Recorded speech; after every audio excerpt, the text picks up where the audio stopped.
புதுச்சேரி ஒட்டி உள்ள ஆரோவில் திருவிழா ஒரு வார காலத்திற்கு நடைபெறவுள்ளது. இதில் தியானம், யோகா, இயற்கை உணவு, சொற்பொழிவு, கலை மற்றும் கலாச்சார நிகழ்வுகள் நடைபெற உள்ளன.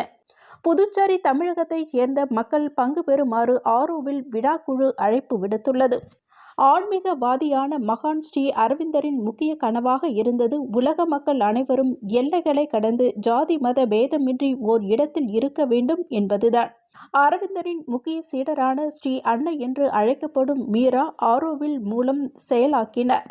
சர்வதேச நகரமான ஆரோவில் பிப்ரவரி 28 உருவாக்கப்பட்டது.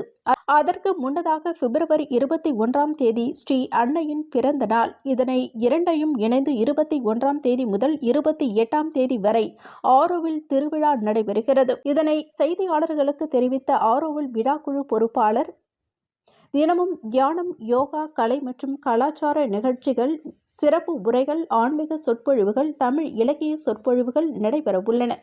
இதில் அனைவரும் பங்கேற்க வேண்டும் என அழைப்பு விடுத்துள்ளார். உலகம் முழுவதிலும் இருந்து பல்வேறு சிறப்பு அறிஞர்கள் ஆரோவில் திருவிழாவில் பங்கேற்கின்றார்கள். இதனால் புதுச்சேரி மற்றும் தமிழகத்தைச் சேர்ந்த பள்ளி, கல்லூரி மாணவர்கள் இதில் பங்கேற்று பயன்பெறுமாறு அவர் கேட்டுக் கொண்டுள்ளார்.